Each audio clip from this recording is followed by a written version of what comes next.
is an absolute incorrect supposition. We may not even have access to any of that transmission, and then if you don't have access to the transmission that exists, you'd have to then build it. That would significantly eat into the profits that we are currently negotiating. Even when we hear from, say, for instance, Dennis Brown and others on the Oversight Committee, they are only able to look at the MOU, not the hypotheticals into the future. So given what you just said, is it part of the negotiations to contemplate what it might look like and the realities of access to broader markets if this long kicked around is all as John Diefenbaker East-West Energy Corridor becomes a reality? The Prime Minister has talked about it. Is this part of the conversation? Because that would change things dramatically, would it not? Well, I mean, when I think about this moment in time for Canada, and I actually think this is not just a moment, this is sort of a new period that we are entering, because a lot of the ideas being promoted nationally are very big, multi-year, probably even decades-long projects. And Canada is looking for provinces that can work with others. Right? They're not saying, hey, let's go support a bunch of projects that are very individual and very insular focused.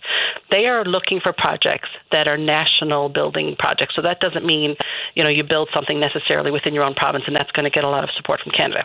So this is really important for us to understand. So what does that assistance then nationally look like? That is to be determined. Specifically, increasing the development of energy projects in our province makes us a part of that conversation. And if we're going to sit back instead and not proceed, then we are not part of that conversation. Who are we as a jurisdiction to deal with? Are we somebody who can indeed get along with other provinces and get along nationally? Or are we somebody who's going to sit back and wait for things to get better? It's better now. It's great now. This is a very, very good deal for our province. We are actually taking control of an undeveloped resource. We have, Gull Island, which hasn't been developed. It's been sitting there for many, many decades undeveloped. We have the opportunity to develop these projects and be in control of how these are being done. We are not being brought to this table and forced to do this. This is our choice to participate in this set of projects now to develop further what's happening in Labrador. And it's our choice to do that, and we are therefore in control of that. And we will be a better national and provincial partner if we do that. Jennifer, do you have time for me to take a break and come back and finish this up? Because there's a couple of questions that I still have. Sure. Okay, let's do exactly that. I will put Ms. Williams on hold, and then we'll come back and finish that conversation, then we'll speak with you. Don't go away. Call now, 709-273-5211 or 1-888-590-8626. Newfoundland. I appreciate your time. So then there's other questions about contemplation of other technologies, whether it be the renewables and solar and wind coming back down to earth insofar as price per kilowatt hour, things like artificial intelligence. So what role did that play in understanding these ever-evolving technologies and this MOU? Mm-hmm. Excellent question. Thank you for that. We were actually just in Labrador last week, and obviously we spend a lot of time both in Labrador as well as Hydro is responsible for Labrador. And we have been meeting with various proponents for, wanting to set up shop in Labrador for several years, right? This has gone on a long time, but in particular for several years.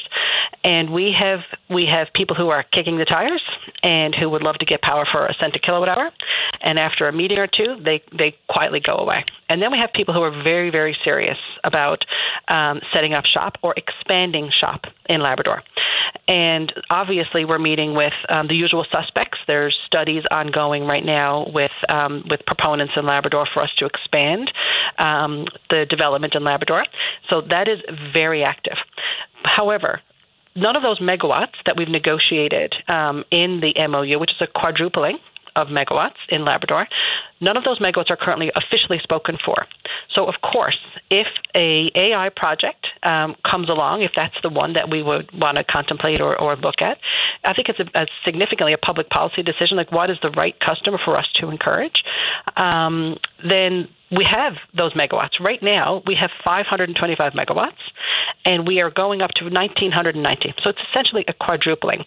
Recall that for the last number of decades, all we've had is 525. So it's really, really important for folks to know that we have negotiated a significant increase in access to power. And again, a lot of this is going to come from the existing Churchill plant. There's a misconception or a misinterpretation that we have to wait for Gull Island to get access to this power. That's not accurate. We have access to this power from the existing plant, and a lot of the power will come from there. And then we can then choose whatever customer is the right customer. We will absolutely be able to start saying yes to those customers. Labrador, if you go to Labrador and you participate in any meetings with the people in Labrador, they are incredibly excited about this opportunity. They have been frustrated for a very long time that they cannot get access for development in Labrador, and we are very, very excited about it. And when you have significant expansion in Labrador, whether that's through the existing Churchill plant, more access to power, or through new developments and more access to power, you can start saying yes to these customers. And it's very, very exciting. And I just want to build on that as well, is that there are thousands and thousands of jobs that will come with the development of the new projects. It's really important if you talk to the trade industries. I'm sure they would be great to have on your show as well to talk about what this can mean to them with regards to putting a lot of people to work. And there's the economic spin-off that comes with these kinds of projects that for people that are not even working directly on the new projects. It's really, really exciting about what we can do for this province with these projects in Labrador. Now that you mentioned Gull, so we're told all the time that Hydro-Quebec assumes all liability and financial risks at Gull Island.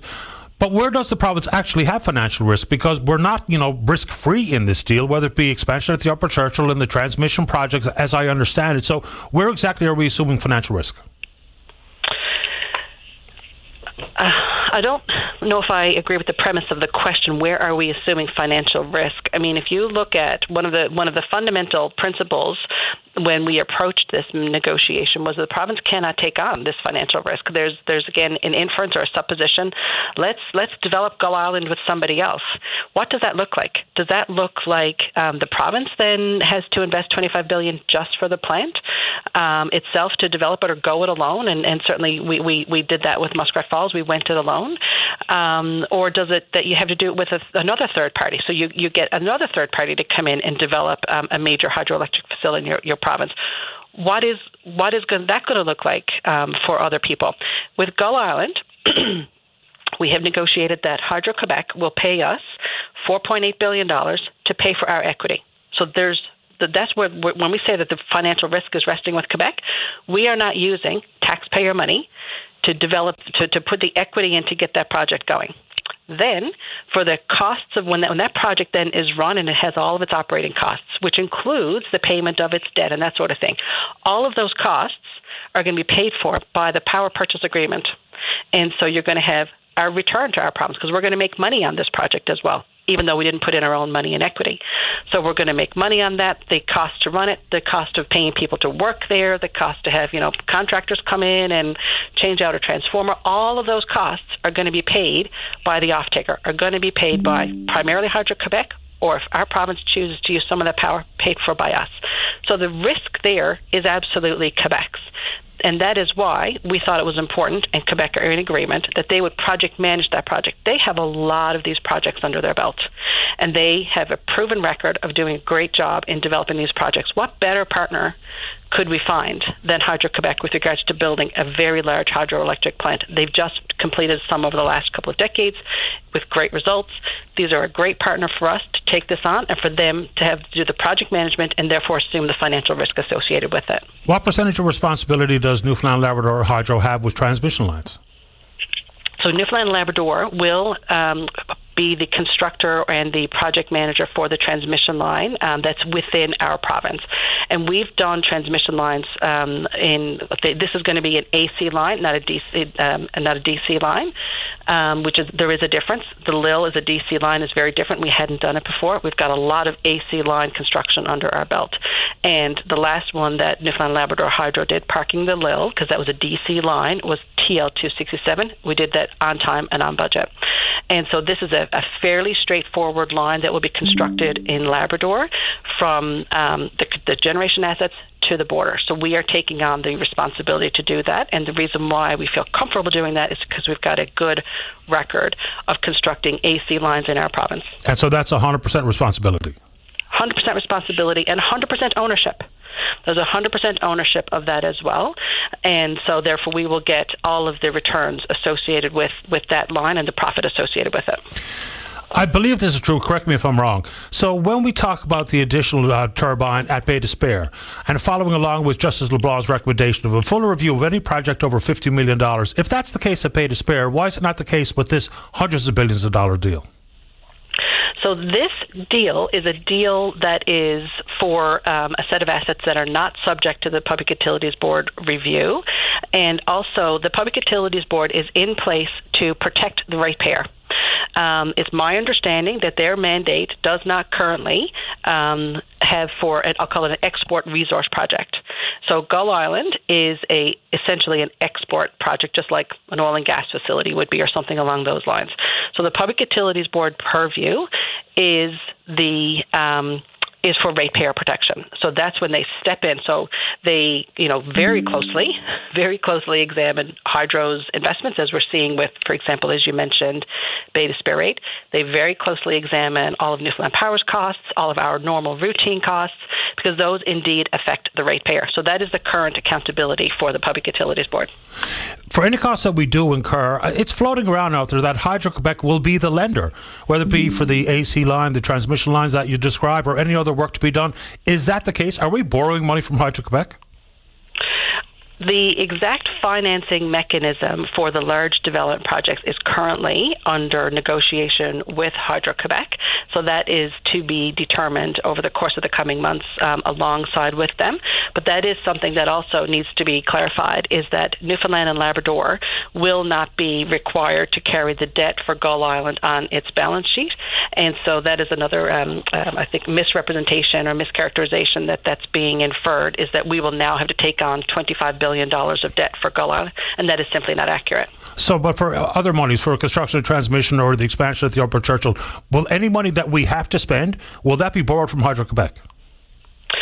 Not again. All of this is under negotiation, and Quebec, Hydro-Quebec is not a bank, so I don't envision that they're going to be the actual lender. But all of exactly how the debt will work is under negotiation right now. Last one. So Bill C5, fast track through Parliament. It's about nation-building projects, shovel-ready projects. We know the province of Quebec is already lobbying the federal government for federal support insofar as transmission goes. So if the federal government does get involved, whether it be in Quebec proper and or involved with, with the Upper Churchill MOU and definitive agreements, does that change, and is that being incorporated into the negotiations? Because that would make it a lot different when we talk about who gets what, who benefits how much based on this new arrangement. Because if Hydro-Quebec gets money from the feds for transmission, then their costs have been reduced, and consequently their benefits have also increased. Is that being incorporated? So without knowing exactly where the federal government is going to go with regards to its nation-building projects, because you monitor it, I'm sure, just as much as we do, they are entertaining a lot of ideas from across the country about what should indeed be at the window of this major projects office. That's really what we are seeing first and foremost from the federal government, is they want to enable projects that are ready to go, shovel ready, and that will enable nation building. And so, we want to make sure that, as it relates to our readiness, what's possible, why this is important, across the borders, across provinces. This is a project that can indeed fit that bill. But when it comes to how does that fit in with regards to financial? We haven't seen anything yet from the federal government as it relates to what that help might look like. What we have seen is these, I'm probably going to get a little technical now, but investment tax credits. So there are, and Canada Infrastructure Bank borrowing. There's existing mechanisms that the federal government has in place to help any jurisdiction make projects more affordable. For example, we talk to various federal government institutions to find ways to make our projects more cost effective. So that is the kinds of conversations that will come over time, and certainly we will be at the table with the federal government and understanding what Quebec is doing in that instance as well. Yeah, because it would be hard for the federal government to tell us it's not a nation-building project, because successive governments, Conservatives and Liberals, have called it that. That's why they granted the federal loan guarantees. So we seem to have already hit the bullseye. Let's see if someone can pull that dart back out of the board. Good to have you on the show. Appreciate the time. We'll circle back when we have a chance. Thank you, Jennifer. Great. Thank you very much. Take care. Bye-bye. Okay, bye. Jennifer Williams, President and CEO at Hydro. Let's take a break.